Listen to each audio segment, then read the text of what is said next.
Should Christians drink alcohol? It's an interesting question. Welcome to Monday's coffee, not wine, with Jesus. But we're looking at Jesus turning water into wine. And I was just reading somebody today, actually, who was kind of mocking that, saying, well, do you think he made 700 gallons of wine or whatever it was? And yeah, I think he did. So Jesus has already said to the servants, fill the jars of water. They filled them to the brim and so on. They did that. And then we read this. And the master of the banquet tasted the water that had been turned into wine. He did not realize where it had come from, though the servants who'd drawn the water knew. Then he called the bridegroom aside and said, everyone brings out the choice wine first, and then the cheaper wine after the guests have had too much to drink. But you have saved the best till now. I love that detail.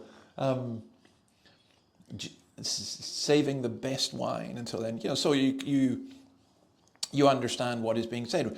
You know when people say, by the way, oh, this was non-alcoholic wine, this was grape juice. No, even that statement of the master, the reason until the guests have had too much to drink because it's affected their taste. But you've saved the best wine until now.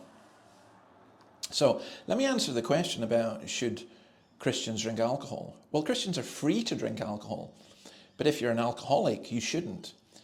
If you have a problem with drink, if you don't want to, you shouldn't.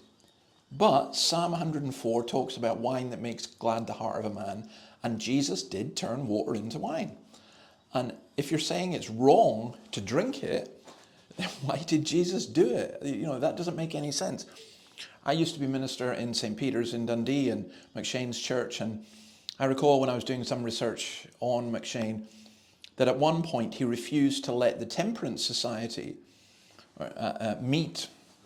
I think or maybe it was his predecessor actually. Oh no, the person after him, can't remember. But they refused to let the Temperance Society meet in St. Peter's because they thought the Temperance Society were being blasphemous by criticizing Jesus for turning water into wine. So I think, a Christian is free to drink wine, a Christian is free not to drink wine. But that's not really the point here, by the way. The point here is simply this, that Jesus gives us the best wine. You saved the best till now. In the Old Testament prophecies, the coming of the Messiah and the blessings that he brings is also foretold through the gift of food and the gift of drink, including wine. And that's for me a thing I really want to emphasize. Jesus doesn't give us the cheap stuff. He brings us the very best. So and by that's not prosperity gospel way, that's just saying the very best of what life can be comes through Christ. And so I hope that you know and experience that.